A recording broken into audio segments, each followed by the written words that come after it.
Samawa itu dalam rumah tangga seperti apa sih Bu ya, pengertian samawa Bu ya? Yang perlu difahami bahwa kebahagiaan itu di mana sih?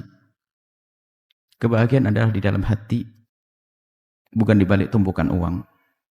Jadi kalau kita buka konsultasi setiap hari Senin, itu yang datang bukan orang melarat saja. Orang kaya banyak berantem. Padahal suaminya istri berantem pakai mobil sendiri-sendiri. Nggak mau bareng. Mobilnya bagus-bagus, tidak jaminan. Kemudian saya perhatikan lakinya ganteng, perempuannya juga cantik, nggak jaminan. Tapi sebaliknya kita menemukan, Masya Allah hidupnya pas-pasan. Gaji sehari untuk makan sehari, datang kalau duduk dengan kita tuh ngobrol cubit-cubitan sama suaminya. Sedikit-sedikit iseng, gini nih. Anakmu berapa? 7. Masya Allah, nggak sakit man. Iya, memang melahirkan sakit, tapi ngeliat abang nggak sakit, hilang. Bahasanya begitu, enak. Itu benar banget. Tapi begitu sebaliknya, kalau lihat Masya Allah, ini beruntung banget, sama sabar banget nih pasangan ini. Perempuannya cantiknya Masya Allah, tapi lakinya Masya Allah pas-pasannya. Berarti kan perempuannya masuk surga karena sabar, lakinya karena bersyukur kan. Tapi bahagia dia. Jadi model-model itu ada, tidak jaminan. Maka jangan menjadikan sebab kekayaan itu adalah dari materi. Maka justru awal kehancuran rumah tangga kalau hitungannya materi. Dohir. Termasuk fisik dohir. Sehingga apa yang tersiksa? Tersiksa hatinya. Sehingga yang sering kami sampaikan, wahai adik-adikku, anak-anakku semuanya, jika ingin hidupmu indah, puas dan terpenuhi, apa? Pangkas ketamaanmu, pangkas tuntutanmu, maka engkau akan menemukan suamimu istimewa. Jangan biasakan menuntut. Sama anak-anakku yang ganteng-ganteng, ketahuilah, jika engkau menjalani hidup dengan enak, ikuti petunjuk Nabi. Pangkas tuntutanmu, pangkas ketamaanmu. Jadi kalau sudah hidupnya tidak biasa menuntut indah, repotnya hidup kan menuntut. Biarpun misalnya suaminya gajinya 2,5 juta, dia beli tas harganya 25.000. Di saat gajinya naik menjadi 25 juta, tasnya menjadi 250.000. Dan terus menuntut, tidak indah. Bang, rumah begini, belum apa-apa sudah terus tuntutan akan menjadikan keindahan itu hilang. Makanya kemarin di mana-mana salah satu majelis, sebagai seorang istri, beruntunglah suamimu kalau dengar, pasti kalian nanti bakal dipinang setelah ini, karena sudah belajar dari Buya ini. Nah, ini nunggu di luar nanti. Kalau jadi istri, biasakan yang pertama, kamu belum jadi istri loh ya, masih jomblo. Kalau jadi istri, biasakan setiap saat untuk mengucapkan kalimat terima kasih pada suamimu. Di saat diberi apapun, terima kasih bang. Mungkin nafkah yang kurang, terima kasih bang. Di sana ada orang yang tidak mendapatkan sama sekali. Rumahnya bocor, abang, ini bocor. Ada orang rumahnya tidak ada. Ada motor macet, bang. Bukan, ada orang bukan pakai motor, pakai sepeda. Pakai sepeda terus. Biasakanlah berterima kasih pada suami. Tengah laki-laki, ntar dulu satu-satu ini, jangan senang, wah haji Buya ini enak banget, ntar dulu gantian dong. Yang kedua, biasakanlah engkau minta maaf kepada suamimu. Itu menumbuhkan subur cinta. Maaf bang, saya kurang maksimal melayani abang, saya kurang ini, buat kopi telat ini abang. Kata maaf. Sebab repotnya perempuan adalah yang tidak pernah salah, tidak pernah merasa salah di saat bersalah. Jadi ucapkan kalimat maaf. Dan juga jangan lupa yang ketiga, minta ridho. Minta ridho, bang, ridho saya bang, ridho bang, benar. Kalau abang, ya itu kayaknya nggak ridho itu. Ya, habis kamu bikin pegel banget itu, bikin kesel. Ya. Tapi jadikan suami ridho, Masya Allah. Oh, waduh, luar biasa. Kemudian yang keempat, jangan lupa membisikkan doa di telinganya. Abang, jangan lupa doain saya biar jadi wanita solehah. Allah. Itu nggak bosan kau perdengarkan di telinga suamimu. Insya Allah minggu depan nikah, amin. Amin. Wah, bareng ini ngakatnya. Siapa? Yang kelima adalah pastikan, bilang kepada suamimu, tolong bang, kasih nafkah saya dari rezeki yang halal. Maka ini yang menjadikan dirimu sendiri sudah ngira-ngira, apa adanya nggak apa-apa, yang penting halal. Kadang seorang istri, Masya Allah, kejahatan korupsi itu kan Bukan karena kemauan jahatnya seorang laki-laki. Mohon maaf kalau saya bicara korupsi, jangan dianggap di pemerintahan saja. Ini ustadz bisa saja bangunan untuk pondok jadi anting istri loh, korupsi loh yaitu. Jadi kalau bisa korupsi itu jangan dianggap, korupsi itu adalah orang mengambil sesuatu yang di bawah yang harus dijaga tapi dimakan, itu korupsi. Ya, ustadz mestinya jadi pondok, jadi anting istri, jadi gon istri kan korupsi, nggak ada yang nanya lagi. Paling bahayanya korupsinya ustadz. Santrinya takut nanya, hati-hati. Maksudnya, lah itu dari mana? Dari istri yang ngomong, bang antingnya kurang gede, malu, hilang jamnya. Capek hidupnya istriku itu. Ya, dari sinilah sebetulnya kalau ingin engkau selamanya puas dalam rumah tangga, hilangkan tuntutanmu. Jangan banyak menuntut. Lihat, semuanya akan jadi. Karena kalau sudah sifat menuntut dalam hatimu, lihat. Di saat engkau minta diberi pun, lihat, engkau akan minta tambah. Dan di saat diberi, kau akan sakit. Nggak akan puas selamanya. Wanita penuntut. Siap? Siap, soleha? Masya Allah. Sebab kalau sudah menuntut itu ruang unik. Sampai suatu ketika, tuntutannya itu lupa. Cintanya nggak diharap lagi. Ada satu orang bekerja di luar negeri. Bayangkan, berapa tahun Bapak di sini? Hampir 30 tahun. Oh, 30 tahun. Pulangnya hari raya saja seminggu. Karena dia kerjanya bukan kerja baik-baik amat. Jadi cutinya juga sedih. Ajib. 30 tahun. Lihat, alangkah menyedihkannya. Jadi istrinya itu tidak mengharap dia datang, mengharap fulusnya. Bodoh sekali hidup semacam itu. Mana kerinduan, mana terbangun cinta? Ayo. Dan ada istri yang bodoh begitu, yang penting abang mau duit, terserah. Nah itu kan sebenarnya nggak ada cinta sebetulnya. Kalau memang ada cinta, abang nggak usah pergi jauh-jauh, yang penting kita sering bertemu bang, dan sebagainya. Nah maka kuncinya adalah hilangkan tuntutan di dalam dirimu. Menuntut itu sifatnya luas, bukan urusan materi saja, mohon maaf. Menuntut bukan urusan materi saja. Hal yang lain, tuntutan pelayanan, tuntutan pengabdian, itu tidak indah. Menyiksamu wahai adik-adikku, wahai anak-anakku. Kau akan tersiksa di saat dikuasai oleh tuntutan. Tapi kalau sudah di dalam hatimu ada terima kasih, tok, Masya Allah, syukur ya Allah, Alhamdulillah. Di dalam memilih pasangan, melangkah pun juga di saat engkau memilih dengan tuntutan gak akan ketemu. Misalnya seorang wanita, dia menikah itu dengan 5 tujuan. Ada macam-macam, tidak semuanya sama loh ya. Anda mungkin perlu 5, Anda perlu 4, Anda perlu 3, Anda perlu 2, Anda perlu 1. Contoh, ada seorang wanita memang dia perlu nafkah, perlu status, perlu keturunan, perlu teman ngobrol setiap saat, perlu yang nemeni misalnya. Ada perempuan yang nggak perlu nafkah karena dia punya duit. Maka jangan jadi prioritas dong ini, karena saya punya uang, maka saya perlu seorang laki-laki yang menemaniku, status, keturunan. Maka memilihnya juga lebih mudah. Dia tidak punya duit, tapi nasabnya benar kok, akhlaknya benar, lebih mudah. Kadang-kadang dia sudah punya ini, tapi dia jadikan bahan tuntutan lagi. Karena saya punya uang 1 miliar, suamiku harus 2 miliar. Kan gila jadinya. Nggak nikah-nikah, makanya banyak wanita karir itu susah nikah. Karena apa? Dia itu mau menikah dengan orang sesuai dengan tuntutannya dia. Ayo. Yang punya karir segera sadar nih. Yang punya karir dia susah mencari pasangan. Karena apa? Dia dibuai oleh tuntutannya tadi. Saya harus dapat begini. Dia dokter, saya harus dapat dokter. Dia insinyur, harus dapat ini. Saya punya kekayaan. Makanya salah dia. Sehingga susah menikahnya, dapat ya mungkin dapat, tapi bisa saja mungkin dia sama orang-orang yang sama satu usaha. Tapi mungkin dia adalah mungkin tidak sesuai kriteria akhlaknya, karena dia ambisinya ke sini. Ada orang yang butuh hanya satu saja, apa? Kebutuhan pribadi saya. Saya wanita, mungkin syahwat saya tinggi. Dan saya pengen halal dari Allah, pengen diberikan yang halal, maka dia nafkah saya punya, anak sudah ada 4. Terus teman dengan anak-anak, saya berikan. Jadi mudah untuk mencari yang halal. Repotnya orang mencari itu dengan ambisinya. Makanya apa? Padahal dia hanya butuh satu. Butuh seorang laki-laki yang memenuhi kebutuhan pribadinya dia. Tidak perlu nafkah, tidak perlu teman ngomong. Tempat ini. Akhirnya dia tidak masuk wilayah zina dia. Banyak ini. Jadi seperti itu. Semuanya berangkat dari tuntutan. Tapi berhak kok anakku, kalau engkau menginginkan suami yang mencukupimu, ya dong, boleh. Kemudian dia ganteng, boleh semuanya. Tapi ingat, jangan biasakan dengan tuntutan. Apalagi sudah telah menikah, lihat.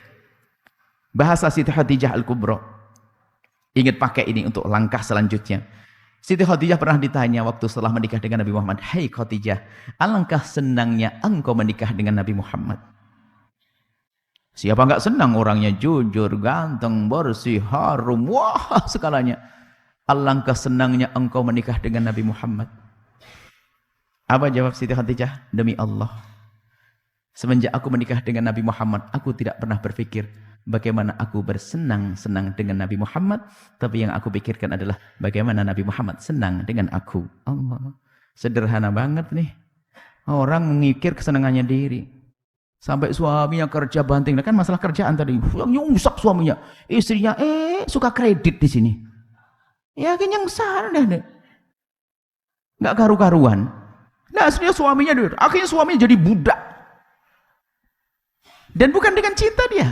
Tapi kalau memang seorang istri mencintai suaminya, dia akan mikir, abang jangan capek-capek bang. Kita akan perlu ketemu bang, dan sebagainya. Maka ini yang perlu kalian perhatikan. Makanya tamak kepada urusan dunia juga menyiksa pasangan pada akhirnya. Sebenarnya tidak ada cinta lagi. Lah bagaimana abang jangan banyak kerja. Tapi banyak kerja kan kurang dek, uangnya dek. Bang seadanya ayo kita syukuri gimana. Allah berkahi nanti.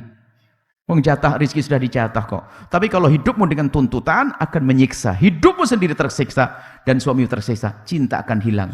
Sehingga hanya sudah telanjur nikah, telanjur nikah, telanjur nikah, punya anak, nambah lagi, enggak agak kasih sayang, enggak ada cinta. Maka selagi kau melangkah, hilangkan ini menuntut ini. Ini salah satu poin dalam rumah tangga. Sama seorang suami. Kalau biasa menuntut, enggak akan beres. Apalagi kadang menuntutnya suami itu adalah sesuatu yang tidak mampu dilakukan seorang istri.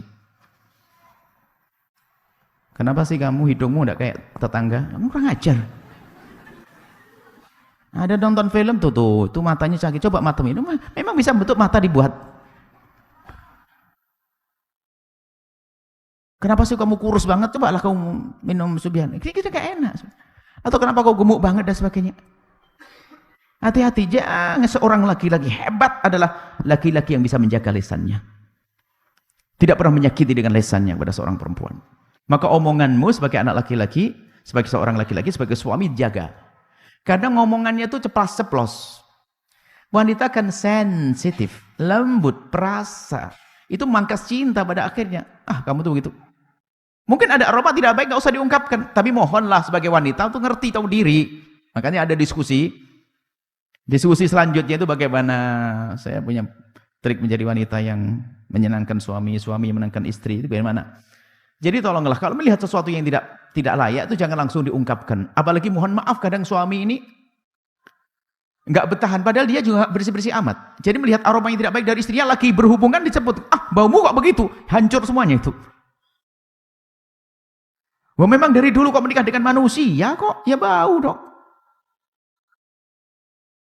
Kalau menikah dengan kucing kok tidak akan bau kecut tuh kucing. Ya kan? Kucing tidak pernah mandi enggak bau kecut. Jadi ada kekurangan dari pasanganmu. Hanya bagian wanita ini saya sengaja arahkan kepada kaum pria. Sebab apa? Kemudahan di dalam melihat itu lebih banyak kepada kaum pria keluar. Kaum pria. Apalagi di dalam Islam ada peluang untuk 1, 2, dan 3.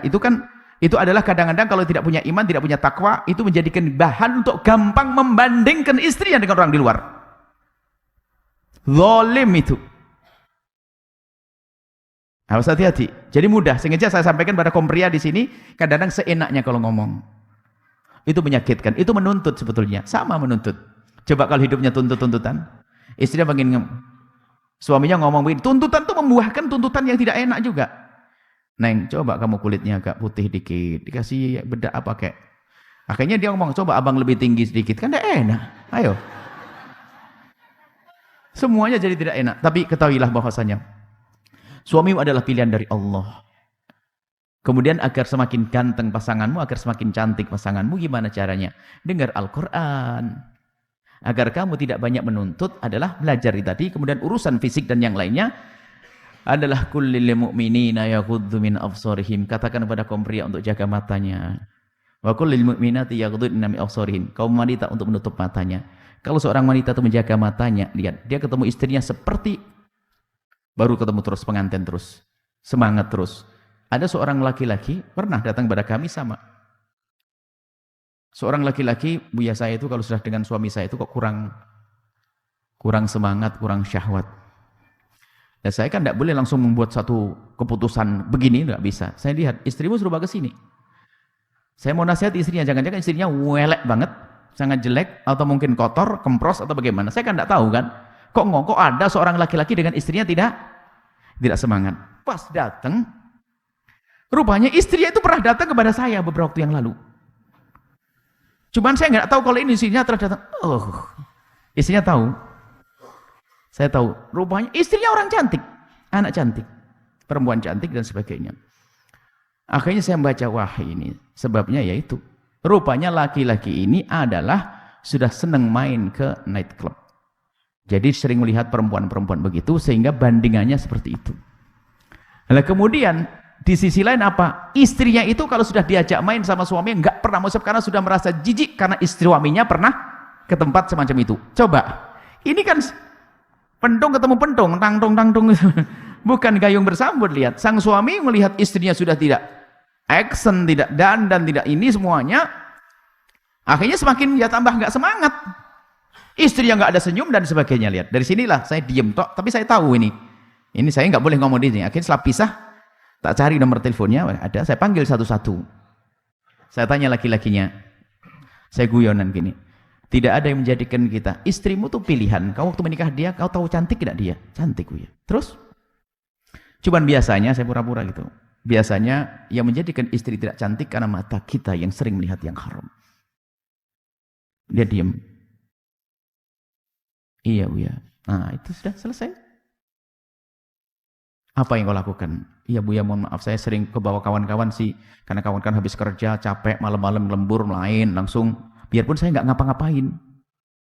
Apa itu? Nggak ngapa-ngapain. Biarpun nggak ngapain, dipegang-pegang perempuan dan sebagainya. Kan bisa kezina nanti pada akhirnya. Atau mungkin sudah berzina, Allah alam. Akhirnya kami takutlah kepada Allah. Kalau pengen semangat dengan istrimu, bukan pakai Viagra atau obat apa dan sebagainya. Nggak ada itu semuanya, itu khayal. Akan tapi jaga dirimu. Kau berjanji demi Allah, takut pada Allah. Kau tidak akan ke tempat itu selama 1 bulan dan seterusnya. Dan jaga matamu. Jangan berani melihat hal-hal yang tidak baik. Percaya dengan Buya. Akhirnya saya panggil istrinya. Kalau sudah suamimu mulai tertarik kepada orang lain, jangan sampai kau malah cuek begitu. Tambah jelek kau dibandingkan dengan dia. Kau action yang baik, sambut dia dan sebagainya. Betul dia. Dan yang cantik, nggak bisa Buya, saya enak lihat dia. Aduh, nggak boleh begitu, namanya kita ingin mendamaikan. Kamu harus berjuang. Akhirnya betul biasa ataunya betul. Semuanya kan usaha. Paling tidak dalam sebulan ini.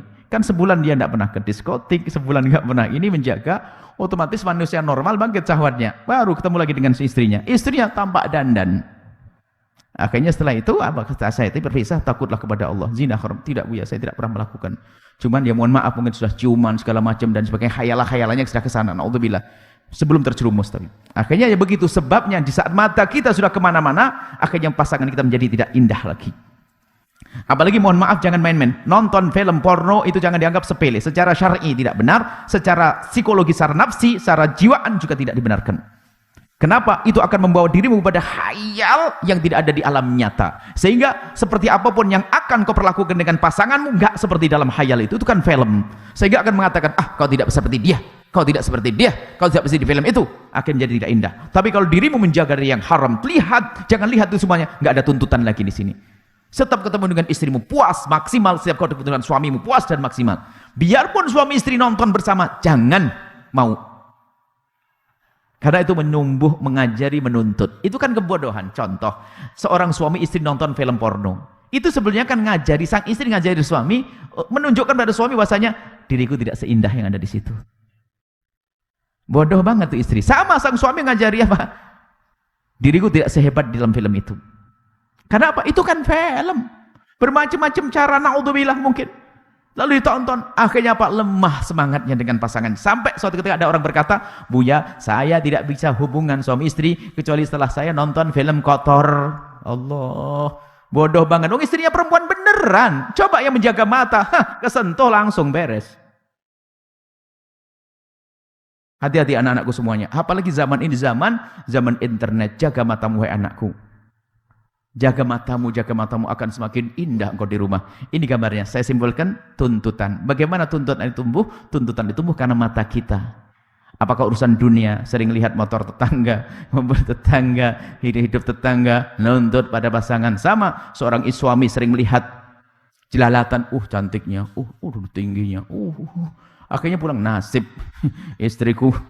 Begitu nanti jadinya. Tolong jaga ya. Keindahan itu bisa dibuat oleh dirimu sendiri. Nasi putih sama kerupuk. Kalau kamu habis sarapan ya nggak enak.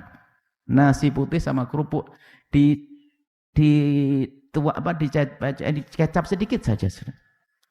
Tapi jika kasusnya waktu nasi putih yang hangat pakai kerupuk itu pas lagi puasa mau buka, enak nggak kira-kira? Kan jadi enak. Kan begitu, karena kita menjaga yang haram, halal jadi indah. Makanya jangan suka ngobrol yang haram. Sama, mohon maaf, seorang istri yang mulai berkhianat, lihat, naudzubillah dia nggak akan semangat. Apalagi seorang istri itu drastis, susah berpura-pura. Kalau sudah mulai hatinya dengan naudzubillah seneng, sampai seorang perempuan itu nangis kepada saya. Dia jujur soalnya, nangis kepada saya, Buya, ini gara-gara reuni. Akhirnya ketemu dengan teman lamanya begitu. Kalau saya WA-an dengan dia, kenapa Buya kok saya sampai ada, mohon maaf, ada sesuatu yang saya rasakan di dalam alat apa. Dia ngomong, tapi saya nggak bisa, saya pengen nggak mau Buya, saya dia nggak mau, tapi perasaannya ke bawah ke sana. Kalau saya WA sama suami saya nggak pernah ada deg-degan begitu, sudah nggak ada. Ini begitu karena apa? Nah ini hati-hati.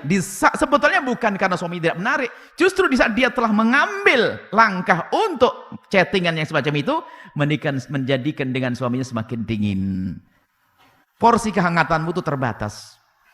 Di saat engkau sudah umbar dengan yang lainnya akan kurang di sini. Tapi di saat kau tahan, tidak, haram. Suami, tetap suami. Baik, itu diantaranya apa? Hindari tuntutan. Dan tolong jangan melihat. Sebetulnya makanya banyak hal yang perlu kita perhatikan. Contoh, seorang anak perempuan, seorang istri. Kan istri bodoh yang ngajak suaminya rekreasi ke pantai Kuta. Kita kan istri paling bodoh. Suaminya menemani, kelihatannya dia minum es.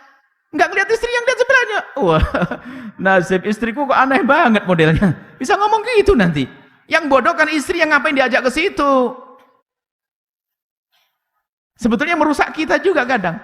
Maka sebagai seorang laki-laki, jaga matamu. Ketahuilah, semakin kau menjaga matamu, ikuti Al-Quran, semakin indah pasanganmu, lihat siapapun dia. Apalagi perempuan yang memang sudah engkau pilih. Tapi biarpun istrimu cantik, tapi dasar mata jelalatan, kadang-kadang naudzubillah, mesum dengan pembantunya yang lebih jelek, kadang-kadang naudzubillah. Ayo, ini ada kisah kan. Orang lain lebih jelek. Karena apa? Urusan syahwat yang tidak pernah menjaga, tidak jaga mata yang tidak pernah dijaga. Itulah kunci. Sebenarnya ada 10 poin bagaimana kita menciptakan keindahan dalam rumah tangga. Di antaranya adalah satu ini yang perlu ditekankan, jangan banyak menuntut. Lakukan kewajibanmu dalam segala hal, maka akan mudah, senang, puas dengan pasangan, tidak banyak tuntutan. Kalau banyak tuntutan, lihat. Nah, tuntutan ini ada marhalah selanjutnya untuk menjaga. Seorang istri misalnya diberi kelebihan. Banyak kasus menjanda itu adalah di saat seorang wanita diberi kelebihan karir. Banyak janda-janda itu wanita karir, percaya. Itu ngadep kita berkali-kali. Wah, banyak wanita karir. Kenapa? Kalau punya masalah itu, kalau wanitanya nggak punya apa-apa, nggak mampu kan diselesaikan. Tapi kalau kaya karir, langsung cerai saja, ngajukan mahkamah, cerai, nyesel setelah itu. Nah, jadi saya sampaikan kepada wanita yang diberi oleh Allah kelebihan rezeki karir, jadikan karirmu dan rezekimu untuk menambah keindahan cinta, bukan untuk menuntut. Ini banyak wanita karir yang semacam itu. Kalau punya masalah biasanya diselesaikan cuma karena dia punya uang. Padahal dalam Islam kan sudah diatur. Cerai itu haknya diberikan pada kaum pria. Kenapa? Wanita itu biasa memang kalau sedikit punya masalah saja, kadang pisah saja, cerai, pisah saja. Itu wanita. Karena dia lembut. Di saat ada beban sedikit terasa, lembut. Cuman sebagai seorang pria harus cerdas. Itu bahasa lesannya. Artinya beda. Maksudnya, nanti kalau tiba-tiba menikah, kok tiba-tiba istrimu ngomong, cerai saja. Itu lafadznya lafadz cerai. Artinya apa? Yuk kita buat perubahan bang. Harus paham laki-laki bahasa itu. Bukan cerai sesungguhnya. Bukan cerai sesungguhnya itu. Rata-rata wanita begitu. Gampang ucapkan, cerai saja, cerai saja. Tapi di saat bener. Nah, ada sebuah kisah ini. Seorang perempuan tuh, nggak marah. Dengan kami cerita tentang suaminya begini-begini. Wah, saya pengen bisa, saya tidak kuat dengan beliau. Terus oke. Setengah jam selesai, Bu, harus selesaikan. Mana nomor telepon suamimu? Dikasih. Saya mau telepon. Buya ngapain? Saya akan ngomong ke dia. Ngomong apa, Buya? Saya bilang ke dia agar kau dicerai. Jangan, Buya, enggak gitu maksud saya, Buya. Dari tadi aneh banget dia ngomong nih. Jadi para pria, kalau suami istrimu ngomong yang seperti itu jangan dituruti. Itu hanya maksudnya bahasanya bahasa cerai aku, tinggalkan aku. Maksudnya apa? Abang berubah dong. Jangan terus begitu, abang. Gitu loh maksudnya. Cuman karena bahasanya terbatas. Sebab kalau masalah cinta, laki-laki menang. Nabi Adam dari India sampai Arafah. Siti Hawa dari Jeddah saja. Perjuangan cinta kaum laki-laki lebih besar dari perjuangan cinta kaum wanita. Sallallahu alaihi Nabi Muhammad. Nah. jadi seperti itu, yang ngalah, yang ngayomi. Intinya adalah menuntut. Nah itulah sebab tuntutan kadang-kadang sesuatu yang sudah dimiliki. Karena kebodohan. Mestinya kalau sudah dimiliki menjadi tidak menuntut. Dia sudah, seperti kita lagi nih masalah tuntutan. Ada seorang wanita, masalah nuntut ini penting sekali. Seorang wanita itu, Buya, saya mau cerai dengan suami saya. Memangnya kenapa? Tidak sholat, Buya. Terus dia kaya, berkarir, kaya di perempuan ini. Dia jahat? Enggak. Dia ngambil duitmu? Enggak. Terus masa suami saya pengangguran, Buya? Ajib, pengangguran. Pernah kerja gagal terus. Lah gagal kan bukan dia yang ngatur kan. Allah yang atur, dia gagal. Terus maksud Buya gimana? Sudahlah, apa yang kau cari di balik itu? Kebutuhan pribadi dia tidak bisa memenuhi, bisa, Buya. Terus? Ya dia pengangguran, tidak enak saya. Ajib. Berarti kan dia sudah punya kekayaan, kenapa kau masih begitu? Karena tuntutan tadi itu salah. Bagi seorang pria pun juga banyak pria suka menuntut sehingga tidak akan puas dengan pasangannya. Hati-hati anak laki-lakiku yang ganteng, ketahuilah istrimu adalah istrimu dari Allah. Kemudian masalah tuntutan itu tambah dengan pengabdian yang lebih. Kalian wahai anak putriku, jangan kalah dengan, mohon maaf, pelacur. Jika ada pelacur mendengar suara ini, semoga Allah memberikan hidayah. Cuman dalam pengabdian ini lakukan kewajibanmu. Jangan engkau melakukan kewajiban di saat engkau diberi, berarti kayak pelacur. Jadi kalau suamimu ternyata kurang indah, ya kamu yang indah. Biarpun kewajiban seorang suami memberikan keindahan dalam rumah tangga. Ada sebagian wanita, itu kalau melayani suami itu ala kadarnya dan sebagainya. Lakukan kewajibanmu, ya dandan dong. Harum-haruman dong. Sama suami, saya sering ngomong, hei para suami, calon suami ganteng, kalau pulang ke rumah jangan langsung masuk, pulang ke rumah mampir pom bensin dulu, sikat gigi, rapi-rapi rambut, beli minyak wangi, gitu deng. Jangan sampai pulang ke rumah seenaknya sendiri, nuntut isinya dandan cantik, kaunya kayak kusel begitu. Model apa itu? Pulang ke rumah sudah harum. Itu perlu semacam itu. Jangan main-main, jangan sepele. Jangan sampai istrimu ngomong denganmu setengah jam, Bang, terus gimana kabarnya kantornya, Bang? Terus Allah. Nah, hal semacam ini perlu bahwasanya itu lakukan kewajibanmu, jangan banyak menuntut. Banyak orang menuntut saja. Jadi urusan-urusan sepele ini kelihatannya. Kuncinya adalah berbuatlah untuk pasanganmu, jangan menuntut. Kalau menemukan pasanganmu kurang, maafkan. Ngingetkan pun, menuntut itu halus kadang-kadang. Coba, kalau setiap hari istrimu kau belikan bedak pemutih kulit, itu maksudnya bilang kau hitam yang, gitu loh. Kan tidak enak sebetulnya. Setiap hari pemutih kulit, akhirnya marah, ya yang saya hitam gitu kan. Harus halus, sebab engkau ini perempuan itu halus. Kalau mau hati-hati, kalem, pelan, lembut memang. Baik. Setelah Anda menyaksikan video ini, jangan lupa berselawat kepada baginda Nabi Muhammad sallallahu alaihi wa alihi wa sahbihi wasallam.